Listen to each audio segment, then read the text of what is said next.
வணக்கம் நண்பர்களே, நீங்கள் பார்த்து கொண்டு இருப்பது உங்கள் கௌசிகா ரிவ்யூ. சரி வாங்க வீடியோக்குள்ள போய் என்ன நடக்க போகுது அப்படின்னு சொல்லிட்டு பாத்தீங்கன்னா, கரெக்டா நம்ம ரஞ்சிதா இருக்காங்களோ அவங்க வந்து சரியான ஒரு தில்லாலங்கடிங்க. ஏன் எதனால அப்படின்னு சொல்லிட்டு பாத்தீங்கன்னா, ராஜேஸ்வரி கிட்ட ஒரு பிளான் சொல்லிட்டு இருக்காங்க. நீ ஜெயிக்கிறியோ இல்லையோ அதை பத்தி எனக்கு கவலை இல்ல, நீங்க எப்படியாவது அந்த மல்லி சேரல்ல அந்த பொங்கல் அதுல வந்து பாய்ச்சனை கலந்து விட்டுரு, அதுக்கப்புறம் ஒண்ணுமே பண்ண முடியாது, அந்த குடும்பமே ஒரு பக்கம் அலேக்கா மலேக்கா போயிடும் அப்படின்னு சொல்லிட்டு சொல்லிருக்காங்க.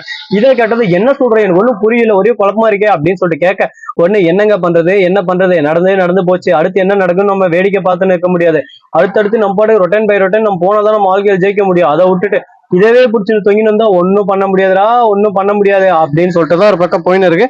சரி அப்படியெல்லாம் ஒரு பக்கம் போயின்னு இருக்க இந்த கால சூழ்நிலையில மறுபக்கம் என்ன நடக்க போகுது அப்படின்னு சொல்லிட்டு பாத்தீங்கன்னா, கரெக்டா நம்ம பாட்டி இருக்காங்கல்ல, யாரா அப்படின்னு சொல்லிட்டு பார்த்தா நம்ம ரஞ்சிதத்தோட பாட்டி தாங்க. ரஞ்சித்துக்கு எப்பத்தாலும் சேஞ்ச் அப் ஜகுபம் அப்படின்னு சொல்லிட்டு சேஞ்ச் அப் தட்டுன்னு ராஜேஸ்வரி ரொம்பவே அப்படியே சும்மா புறக்கணிச்சிருந்தாங்க. அப்படிப்பட்ட நம்ம பாட்டி ராஜேஸ்வரி பாய்சன கலகத்தை பாத்துறா. பார்த்த உடனே ஒரு பக்கம் டென்ஷன் ஆயிட்டு, ஏய் ராஜே அப்படின்னு சொல்லிட்டு கூப்பிடுறாங்க. திரும்பி பார்த்தா உடனே பக்குன்னு ஆயிருது, திக்குன்னு ஆயிருது. ஐயோ என்னடா அந்த கேள்வி பார்த்துட்டா, இதுக்கு மேல நம்ம சோழி முடிஞ்சிடா, ஒன்னும் பண்ண முடியாதே அப்படின்னு சொல்லிட்டு போயின்னு இருக்க இந்த சமயத்துல கரெக்டா அவங்க அந்த பாட்டு இருந்துன்னு, நீ பண்றது தப்பு இல்லை, ஆனா யாருக்கும் தெரியாம பண்ணு, நீ மல்லிய என்ன வேணா பண்ணிக்க, எனக்கு பிரச்சனை இல்லை, மத்தபடி இந்த வீட்டுல யாருக்கும் எதுவும் ஆகக்கூடாது, அதை ஃபர்ஸ்ட் நல்லா தெரிஞ்சுக்கோ அப்படின்னு சொல்லிட்டு சொல்றாங்க.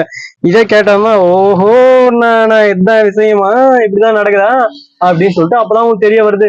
ரொம்பவே ஷாக்காவும் இருக்கு, ஒரு பக்கம் பயங்கரமாவும் இருக்கு. இதுக்கப்புறம் என்ன பண்ண போறாங்க, ஏது பண்ண போறாங்கன்னு சொல்லிட்டு தெரியாம ஒரு பக்கம் ட்விஸ்ட் மேல ட்விஸ்டா போயினே இருக்குங்க. சரி அப்படியெல்லாம் ஒரு பக்கம் போனாலும் அதே சமயத்துல மறுபக்கம் என்ன நடக்குதுன்னு சொல்லிட்டு பாத்தீங்கன்னா, கரெக்டா நம்ம வெண்பா குட்டி இருக்காங்களா, அவங்க வந்து தரமான செயல்கள் நிறையவே செஞ்சிருக்காங்க.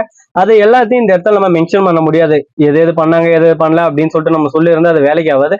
அதனால அடுத்தடுத்து நம்ம என்ன பண்ணலாம் அப்படின்றதான் நம்ம பார்த்தாகணும். சரி இப்படியெல்லாம் ஒரு தருணம் போயின்னு இருக்க எந்த சமயத்துல மறுபக்கம் கரெக்டா நம்ம வெண்பா இருக்காங்களா, அவங்க வந்து என்ன சொல்றாங்க அப்படின்னு சொல்லிட்டு பாத்தீங்கன்னா, அப்பா யாருமே நம்ப கூடாது, முக்கியமா அந்த ராஜேஷ் நம்பவே நம்பாதீங்க, அவங்க ரொம்பவே மோசம் அந்த அத்தை அப்படி இப்படின்னு சொல்லி இருக்காங்க.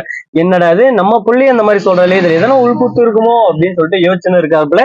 என்னதான் பண்றாங்க என்னதான் இருக்கும் அப்படின்னு சொல்லிட்டு யோசிச்சு பார்ப்போம். பொறுமை கடலினும் பெரிதுன்னு சொல்லிட்டு பெரியவங்க சும்மாவா சொல்லியிருக்காங்க. அதுக்கு ஏத்த மாதிரி நாமளும் ஒரு பக்கம் பொறுமையா கடைப்பிடிச்சாதான் வாழ்க்கையில நம்ம ஜெயிக்க முடியுங்க, இல்லைன்னா வாழ்க்கையில எப்பவுமே நம்ம ஜெயிக்கவே முடியாது. சரி இப்படி அப்படியே ஒரு பக்கம் பிரச்சனை போயின்னு இருந்தாலும் அதே சமயத்துல மறுபக்கம் என்ன நடக்க போகுது ஏது நடக்க போகுது அப்படின்னு சொல்லிட்டு பாத்தீங்கன்னா, நீ என்ன அடிக்கடி கீழே கொஞ்சம் கேட்கிறா அப்படின்னு சொல்லிட்டு என்னங்க பண்றது, மைக் ஆன்ல தான் ஆப்ல தான் பார்க்கலாம் தான், மைக் சார்ஜ் இல்ல ஆப்ல இருந்தா நான் பேசுறது எதுவுமே கேட்காத, அப்புறம் பேசின வீடியோ வேஸ்ட் ஆகுது, திரும்ப ஃபர்ஸ்ட் இருந்து பேசணும், அதனாலதான் சரி மைக் ஆன்ல இருக்கா இல்லையான்னு சொல்லிட்டு செக் பண்ணிடுறேன். சரி அதெல்லாம் ஒரு பக்கம் போயின்னு இருக்க எந்த சமயத்துல கரெக்டா நம்ம ரஞ்சிதா இருக்காங்களா, அவங்க என்ன பண்றாங்க ஃபைனலா அப்படின்னு சொல்லிட்டு பாத்தீங்கன்னா, நம்ம மல்லிக்கே தெரியாம மல்லி செஞ்சு இதெல்லாம் பாயசத்தை வெற்றிகரமா ராஜேஸ்வரிக்கு வந்துட்டா, இதை எடுத்துன்னு போயிட்டு விஜய் கொடுக்குறேன். விஜய் சாப்பிடாம மல்லிக்கு கூப்பிட்டு வெண்பா கூட்டி விட்டுறாங்க. வெண்பா ஒரு பக்கம் அப்படியே சும்மா ரத்தம் வந்து எடுக்காத கூட தாங்க மயக்கம் போட்டுறாங்க. என்ன பண்றது ஏது பண்றது சொல்லிட்டு தெரியாம அப்படியே பயத்துல எல்லாரும் கிடுகிடுத்து போயிட்டு இருக்காங்க. ரஞ்சிதத்துக்கு ஒரு பக்கம் பயமாவே இருக்கு, எங்க நாம தான் கொடுறோம்னு கண்டுபிடிச்சிட போறாங்க அப்படின்னு சொல்லிட்டு. ஆனா நம்ம விஜய் வந்து மல்லி மேல சந்தேகப்பட ஆரம்பிக்கிறாரு. என்னடா கூத்து, என்னடா தெருக்கூத்து மாதிரி போயின்னு இருக்கு சாமி, இதெல்லாம் எங்க போய் முடிய போகுதுன்னு சொல்லிட்டு தெரியல. சோ நண்பர்களே, இந்த வீடியோ பிடிச்சிருந்தா லைக் பண்ணுங்க, கமெண்ட் பண்ணுங்க, ஷேர் பண்ணுங்க, டிண்டிங் பெல்ல தட்டி விட்டு போங்க.